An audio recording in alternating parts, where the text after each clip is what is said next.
Hello students, physics in easy way में आपका स्वागत है। फिजिक्स इन इजी वे के साथ कॉन्सेप्ट को समझना हुआ सबसे आसान। तो आज का जो हमारा लेक्चर है वो बेस्ड है system of harmonic oscillator in canonical ensemble. अगर हार्मोनिक ऑसिलेटर को हम क्लासिकली ट्रीट करें तो क्लासिकली हम उसकी काइनेटिक एनर्जी को लिख सकते हैं P square by twice M, और पोटेंशियल एनर्जी होती है half M omega square Q square. Basically Q यहाँ पोजिशन है और एम मास है, ओमेगा एंगुलर वेलोसिटी है एंड पी यहाँ मोमेंटम है और एम क्या है, मास है। तो इस तरह से हम हैमिल्टोनियन यानी टोटल एनर्जी दे सकते हैं क्लासिकली हार्मोनिक ऑसिलेटर की। पार्टीशन फंक्शन की बात करें तो पार्टीशन फंक्शन अगर हम सिंगल पार्टिकल के लिए निकालें, सिंगल ऑसिलेटर के लिए निकालें, तो सिंगल ऑसिलेटर के लिए सिंगल ऑसिलेटर के लिए पार्टीशन फंक्शन का फॉर्मूला होता है 1/h ऑल ओवर स्पेस के लिए इंटीग्रेशन, ऑल ओवर स्पेस के लिए double integration e to the power minus beta ei dpi dqi, where dpi dqi is the volume of phase space, जिसको Cartesian coordinate system में dx dy dz dpx dpy dpz कहते हैं, जिसको हम already discuss कर चुके हैं। जिसने नहीं देखा है तो जाके पहले देख लीजिए। ओके, हमें करना क्या है, यहाँ पर जो ये एनर्जी है, इस एनर्जी की जगह पर हमें एनर्जी की वैल्यू पुट कर देनी, यानी कि हैमिल्टोनियन ऑपरेटर की यहाँ पर टोटल एनर्जी है, तो इस हैमिल्टोनियन ऑपरेटर की वैल्यू को उठाकर हमें यहाँ पर एनर्जी की जगह पर पुट कर देना है। तो जब हम यहाँ पुट कर देंगे तो हमें मिल जाएगा 1/h double integration for all over space limit e to the power minus beta E के बदले रख देंगे हम P square by twice M plus half M omega square Q square DP D Q. P हमारा momentum है और Q हमारा position है, तो मोमेंटम एंड पोजीशन के रिस्पेक्ट में यहाँ पर इंटीग्रेशन में करना है। ओके, अब हम करना क्या, अगर हमें यहाँ पर मोमेंटम वाले पार्ट को अलग कर दें, ये हमारा मोमेंटम वाला इंटीग्रेशन है डीपी के साथ अलग कर दें, और हमारा पोजीशन वाला इंटीग्रेशन है उसको हम डी के साथ अलग कर दें, तो पहला हम इंटीग्रेशन लेंगे ऑल ओवर स्पेस के लिए e to the power minus beta P square by twice M DP. फिर हम दूसरा इंटीग्रेशन लेंगे from minus infinity to plus infinity e to the power minus beta M omega square Q square divided by 2 D Q. तो इस तरह से हम integration को अलग कर सकते हैं ना। हमें इस इंटीग्रेशन को इवैल्यूएट करने के लिए हम अपना एक स्टैंडर्ड इंटीग्रल यूज करेंगे। स्टैंडर्ड इंटीग्रेशन के अकॉर्डिंग 0 टू इन्फिनिटी अगर हम इंटीग्रेशन दिया हुआ है e to the power minus ax square, साथ में x टू द पावर अगर n है dx है, तो उसका इंटीग्रेशन होता है gamma n plus 1/2 upon 2 a to the power n plus 1/2, where जो x स्क्वायर के आगे लिखा होगा वो a होगा, आपका x स्क्वायर के आगे आपका a लिखा होगा। तो अगर मैं इसको ध्यान से देखूं तो मेरा यहाँ पर ये dp है, ये dp है, ये p स्क्वायर है, तो p स्क्वायर को छोड़कर ये बाकी ये सब हमारे पास क्या है, a है, ये a है। तो ये a होने की वजह से यहाँ पे मेरे को a की जगह पे आपका बीटा अपॉन 2m रखना है। दूसरी बात x to the power n होनी चाहिए, तो यहाँ पर x हमारा p है तो p टू दी पावर तो कुछ है नहीं, तो p टू दी पावर यहाँ पे 0 मान लेंगे, तो मीन्स यहाँ पर n की वैल्यू हमारे 0 रहेगी, यहाँ पे 0, यहाँ पे 0 आएगा, और a की जगह हमें पुट करना पड़ेगा बीटा बाई 2 ऐसा। दूसरी बात, जो इंटीग्रेशन की लिमिट है 0 से इन्फिनिटी है, बट हमारे पास जो है minus infinity to plus infinity है, तो उसके लिए हमें करना पड़ेगा, पहले इसको हाफ करना पड़ेगा, इंटीग्रेशन को हमें डबल करना पड़ेगा, और डबल करने के बाद इसको 0 से इन्फिनिटी लिमिट करनी पड़ेगी। तो डबल करा मैंने तो इसे 2 लगाया, ऐसे यहाँ पे इस इंटीग्रेशन को मुझे डबल करना पड़ेगा, 2 लगाना पड़ेगा, और उसकी लिमिट 0 से इन्फिनिटी करनी पड़ेगी, देन उसके बाद मुझे ये अप्लाई करना पड़ेगा। देखो मैंने करना क्या है, देखो इन दोनों ही केस में देखा जाए इंटीग्रेशन सेम प्रॉपर्टी है। देखो यहाँ पे dp था तो यहाँ पे dq है, यहाँ पर p स्क्वायर था तो यहाँ पे q स्क्वायर है, ये आपका यहाँ पर a की वैल्यू है, यहाँ पर ये a की वैल्यू रहेगी। दूसरा, इसमें p की पावर 0 है, इसमें q की पावर 0 है, तो दोनों केस में आपका जो n है वो 0 रहेगा। तो इसलिए हम पहले इंटीग्रेशन को सॉल्व करेंगे, पहले वाले इंटीग्रेशन को, तो n की जगह 0 आएगा, देखो 0 प्लस 1/2 गामा के अंदर, ऐसे तुम्हारे यहाँ पर 0 प्लस 1/2 आया है क्योंकि n की वैल्यू 2 है। रही बात a की, तो a की वैल्यू बीटा बाई ट्वाइस है,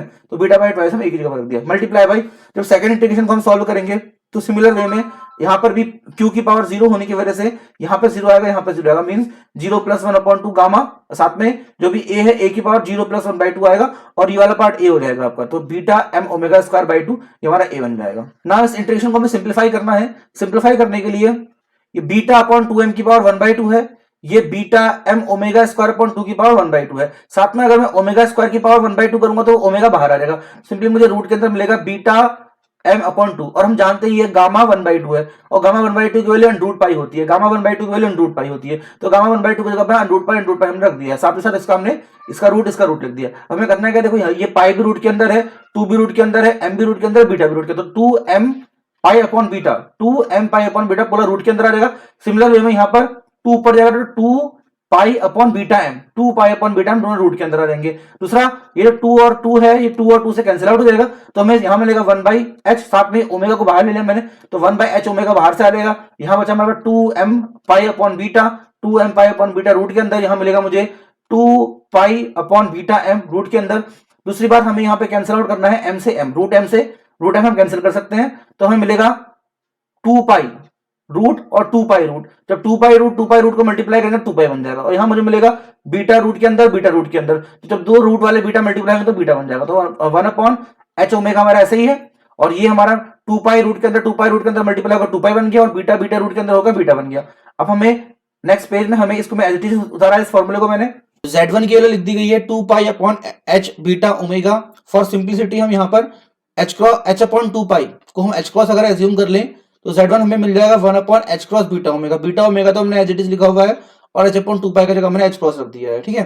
तो 1/h क्रॉस बीटा ओमेगा को लिख सकते हैं हम h क्रॉस बीटा ओमेगा की पावर -1, तो z1 मुझे मिल जाएगा h क्रॉस बीटा ओमेगा की power -1। Since classical harmonic oscillator के जो है डिस्टिंग्विजेबल सिस्टम है, डिस्टिंग्विजेबल पार्टिकल्स है, उनको हम अलग अलग आइडेंटिफाई कर सकते हैं, और इससे पहले के लेक्चर में हम डिस्कस कर चुके हैं कि डिस्टिंग्विजेबल पार्टिकल के लिए जो Zn होता है यानी कि n पार्टिकल जो होता है वो Z फॉर वन पार्टिकल की होल पावर n हो जाता है। तो इसलिए अगर मैं इसकी होल पावर n कर दूं, इस वाले पार्ट की होल पावर अगर मैं n कर दूं तो मुझे n और 1 को मल्टीप्लाई करूंगा तो मुझे मिल जाएगा h क्रॉस बीटा ओमेगा की power -n, partition function of A system containing n harmonic oscillator. अब अगर मैं हेल्महोल्ट्ज फ्री एनर्जी निकालूं तो हेल्महोल्ट्ज फ्री एनर्जी का फॉर्मूला होता है -kBT log z। अब करना क्या है, z की वैल्यू को उठाकर यहां पर पुट कर देना है, तो -kBT log z की वैल्यू हो जाएगी h क्रॉस बीटा ओमेगा की पावर -n। अब log की प्रॉपर्टी अगर हम यूज करें तो इस -n को हम आगे लाएंगे तो माइनस माइनस प्लस हो जाएगा, बचेगा n kBT log h cross beta omega. फिर हम बीटा के रख देंगे 1/kBT, तो बीटा की वैल्यू 1/kBT, तो हमें बनेगा h cross omega divided by kBT, तो हमें हेल्महोल्ट्ज फ्री एनर्जी मिल जाएगी। अब इस हेल्महोल्ट्ज फ्री एनर्जी की हेल्प से हम केमिकल पोटेंशियल भी निकाल लेंगे, प्रेशर भी निकाल लेंगे, एंट्रोपी भी निकाल लेंगे इस एफ की हेल्प से। तो केमिकल पोटेंशियल का फॉर्मूला हमारे पास होता है del F upon del N at constant temperature and volume. तो टेम्परेचर को कांस्टेंट रखते हुए अगर हम इस एफ को डिफरेंशिएट करें इन टर्म्स ऑफ एन तो सिर्फ एन हटेगा, बिकॉज एन तो कहीं और है नहीं, तो एन का डिफरेंशिएशन हो जाएगा तो एन हट जाएगा, तो म्यू हमारे पास आ जाएगा K B T log H cross omega upon K B T. तो ये केमिकल पोटेंशियल का एक्सप्रेशन हो जाएगा इस हार्मोनिक ऑसिलेटर के लिए। प्रेशर की बात करें तो प्रेशर का फॉर्मूला होता है माइनस का del F upon del V at constant number of particle and temperature. Number of particle and temperature constant रखा जाए और वॉल्यूम के रेस्पेक्ट में किया जाए, बट ये जो एफ है वॉल्यूम पर डिपेंड करता नहीं है, तो वॉल्यूम पर डिपेंड नहीं करता, इसलिए प्रेशर हमारा 0 हो जाएगा। एंट्रोपी की बात करें तो entropy S equal to minus का del F upon del T at constant number and volume होता है। तो उस एफ को आपको टेम्परेचर के रेस्पेक्ट में डिफरेंशिएट करना है, तो टेम्परेचर आपका यहाँ पे भी है, टेम्परेचर आपका यहाँ पे भी, टेम्परेचर का दो फंक्शन है, तो एन के बी को कॉमन ले लेंगे, तो एन के बी को आपने कॉमन ले लिया और माइनस भी साथ में, तो माइनस लगाया, एन के बी को कॉमन ले लिया, इसे मान लो फर्स्ट फंक्शन, इसे मान लो सेकंड फंक्शन, और प्रोडक्ट रूल यहाँ पे अगर हम लगा दें तो टी का हमारे पास 1 हो जाएगा डिफरेंशियल, और log H cross omega upon K B to हम एज इट इज रहने देंगे, प्लस अब टी को हम एज इट इज रहने देंगे, इसका हम कर देंगे log H cross omega upon KBT का हो जाएगा 1 upon H cross omega upon KBT, KBT को ऊपर भेजेंगे तो मिल जाएगा हमको KBT upon H cross omega, यानी कि हम जानते हैं यानी कि log x का 1/x होता है, 1/x मतलब इसका रेसिप्रोकल हो जाएगा, तो kbt upon h cross omega. फिर हमें अगेन करना पड़ेगा, इसका जब हम अगेन करेंगे तो h क्रॉस ओमेगा तो एज रहेगा, kb भी एज रहेगा, 1 अपॉन टी हो जाएगा माइनस 1 अपॉन टी स्क्वायर हो जाएगा। फिर करना ये kbt से kbt कटेगा, इस t से t कटेगा, h क्रॉस ओमेगा से h क्रॉस ओमेगा कटेगा, प्लस माइनस माइनस तो मुझे -1 मिलेगा, तो ये मेरा एंट्रोपी का एक्सप्रेशन निकल के आ गया है। नाउ अगर इंटरनल एनर्जी की बात करूं तो इंटरनल एनर्जी का फॉर्मूला होता है माइनस का del upon del beta log Z, यानी कि जो हमारा ये जो पार्टीशन फंक्शन निकल के आया, इस पार्टीशन फंक्शन को बीटा के रिस्पेक्ट में हम डिफरेंशिएट कर देंगे, हमें इंटरनल एनर्जी मिल जाएगी। तो माइनस आपका एज इट इज है, इसको इसमें अगर हम log z की वैल्यू पुट करें तो log z हमने यहां पुट किया, तो log z हमारे पास क्या था, h क्रॉस बीटा ओमेगा की पावर -n, फिर -n आगे आ गया था, तो -n log h cross beta omega हम यहां पुट कर देंगे, तो हमने log z की जगह रख दिया -n log h cross beta omega, और डेल अपॉन डेल बीटा है, इसे बीटा के रेस्पेक्ट में डिफरेंशिएट कर देना है, तो log h cross beta omega का डिफरेंशिएट हो जाएगा 1 upon h cross beta omega, फिर इसको अगेन करेंगे बीटा के रेस्पेक्ट में तो बीटा 1 हो जाएगा, तो h क्रॉस ओमेगा बचेगा। अब h क्रॉस ओमेगा से h क्रॉस ओमेगा कैंसिल, तो 1 बाय बीटा आ जाएगा, तो n बाय बीटा हमारा हो जाएगा इंटरनल एनर्जी, और बीटा के वैल्यू हम जानते हैं कि 1 अपॉन kT होता है, तो बीटा की जगह हम 1 अपॉन kT रखें तो n kBT आ जाएगा इंटरनल एनर्जी। ओके, सिमिलरली हम हीट कैपेसिटी को अगर निकाल दें तो CV इक्वल टू होता है del U upon del T at constant volume. U का फॉर्मूला भी हमने निकाला था n kBT, तो U की जगह हमने n kBT रख दिया, तो इसको टेम्परेचर के रेस्पेक्ट में अगर हम डिफरेंशिएट करें T हट जाएगा तो n kB बच जाएगा हमारा, यहाँ पे kB बोल्ट्जमैन कांस्टेंट है, पता होगा आप लोगों को, ठीक है। अब सेकंड केस हम लेके चलते हैं, इस केस में हमें जो हमारा हार्मोनिक ऑसिलेटर है उसे हमने क्वांटम मैकेनिकली ट्रीट करना है, तो जब हमारा harmonic oscillator quantum mechanically treat होगा तो एनर्जी के लिए रखेंगे हम n+1/2 h क्रॉस ओमेगा, क्योंकि क्वांटम मैकेनिक्स में जो हार्मोनिक ऑसिलेटर होता है उसकी जो एनर्जी होती है वो n+1/2 h क्रॉस ओमेगा होती है, जहां n उसकी स्टेट होती है, एच कॉस एच अपॉन 2 पाई ओमेगा, हमारा ओमेगा हम जानते ही हैं। एन के लिए हमारे पास 0 1 2 सो ऑन इस तरह से रहती है। और पार्टीशन फंक्शन हम जानते हैं क्या होता है हमारे पास, सिंगल पार्टिकल के लिए होता है z1 equal to summation G I E to the power minus beta I E I. Since particle को हम सिंगल ले रहे हो, डिजनरेसी तो 1 हो जाएगी, हमारी डिजनरेसी हमारी 1 हो जाएगी, और ई की वैल्यू हम रख देंगे n plus 1/2 H cos omega. तो डिजनरेसी ने 1 कर दी, क्योंकि सिंगल पार्टिकल के लिए कोई डिजनरेसी होती नहीं है, जब एक से ज्यादा पार्टिकल तो डिजनरेसी एग्जिस्ट करती है, तो ये 1 हो जाएगा तुम्हारा। अब ये समीशन कहां देखो, n की वैल्यू जो है वो 0 से लेकर के इनफाइनाइट तक है, तो n की वैल्यू 0 से इनफाइनाइट तक हो जाएगी, और बीटा आपका एज रहेगा। और जो एनर्जी है, एनर्जी के लिए रखनी पड़ेगी आपको n plus 1/2 H cross omega रखनी पड़ेगी। अब करना क्या, एक बार 0 रखोगे आप यहाँ पर, तो जैसे आप 0 रखोगे तो मिलेगा आपका minus beta H cross omega by 2, फिर से 1 रखोगे तो ये बनेगा 3/2, यानी कि minus beta H cross omega, फिर 3/2 से और मल्टीप्लाई हो जाएगा। यहाँ जैसे आप यहाँ पर 2 रखोगे तो 2 2 4 प्लस 1 5/2 आ जाएगा यहाँ पर, ठीक है, प्लस 1 चलता रहेगा, यानी कि 1/2 3/2 5/2 7/2 इस तरह से चलता रहेगा ये सीरीज। अब इसमें से अगर हम e to the power minus beta H cos omega by 2 को कॉमन ले लें, तो कॉमन लेने का यहाँ बचेगा 1, यहाँ बचेगा 1, यहाँ बचेगा e to the power minus beta H cos omega, because आपने जब यहाँ पर देखो आपका 1/2 है, इधर 1/2 है आपका, और इधर आपका इधर 1/2 है आपका, इधर आपका 1 है, तो जब 1/2 और 1 को आप ऐड करोगे तभी तो आपको 3/2 मिलेगा। तो अब जब आपने 1/2 बाहर कॉमन ले लिया,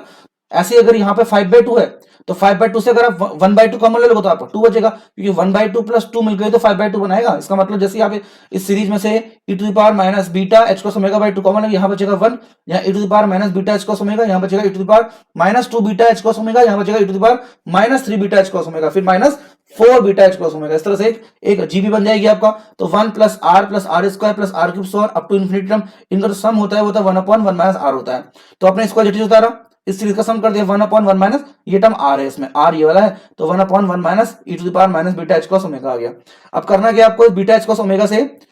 इधर भी डिवाइड करना है, इधर भी डिवाइड करना है। तो जब इधर आप बीटा एच कॉस ओमेगा से डिवाइड कर देंगे, उसको ऊपर भेज देंगे, तो नेगेटिव पावर पड़ जाएगा पॉजिटिव हो जाएगा, तो मिल जाएगा e to the power beta H cos omega by 2। जब यहाँ पे आप डिवाइड करेंगे minus beta H cos omega by 2 से, तो पावर तो माइनस हो जाएंगी, पावर माइनस करने का बनेगा आपका minus beta H cos omega by 2 बचेगा। अब आपको यहाँ पर साइन हाइपरबोलिक का फॉर्मूला बनाने के लिए आपने करना क्या है, 2 से इसको टर्म को मल्टीप्लाई भी कर देना है और 2 से इस टर्म को डिवाइड भी कर देना है। इतना करते ही ये टर्म आपका बन जाएगा sine hyperbolic x, because e to the power x minus e to the power minus x upon 2 बोलते हैं, साइन हाइपरबोलिक x होता है। तो e to the power beta h cos omega by 2 minus e to the power minus beta h cos omega by 2 को बोलेंगे sine hyperbolic beta h cos omega by 2, 2 आपका as it is रहेगा। Now इस पूरे को हम लिख सकते हैं 2 sine hyperbolic beta h cos omega by 2 की पावर -1, ये हमें मिल जाएगा सिंगल पार्टिकल के लिए पार्टीशन फंक्शन। तो क्वांटम हार्मोनिक ऑसिलेटर भी हमारा क्या होता है, डिस्टिंग्विजिबल होता है, इसको भी हम अलग अलग डिस्टिंग्विश कर सकते हैं, इसलिए उसका z1 हो जाएगा z1 to the power n, हमारा z1 निकला था 2 sine hyperbolic beta h cos omega by 2 to the power -n हो जाएगा। तो हमारा ये मिल गया पार्टीशन फंक्शन, मिल गया हमें n system, n harmonic oscillator system के लिए। अब नाउ अगर हमें एंट्रोपी निकालनी है, या हमें हेल्महोल्ट्ज फंक्शन निकालना है, या हमें प्रेशर निकालना है, सीपी निकालना है, कुछ भी फंक्शन निकालना है, तो पीछे के फॉर्मूले जो है हम उसी को यूज करके with the help of this partition function हम कैलकुलेट कर सकते हैं क्वांटम मैकेनिकली, ठीक है। अब ये कैसे कैसे आने वाले हैं, इसको मैं आगे एक फोटो में पेस्ट कर दूंगा, आपको देख लीजिएगा और खुद से ट्राई करने की कोशिश कीजिएगा। मेरे समझाने से बेटर अगर आप खुद से करेंगे तो आपको ज्यादा अच्छे समझ में आने वाला है। तो आज के लेक्चर में इतना ही, मिलते हैं आपसे अगले लेक्चर में किसी नए टॉपिक के साथ। चैनल में नए हैं तो सब्सक्राइब कर दीजिए, अपने दोस्तों के साथ वीडियो को शेयर कर दीजिए।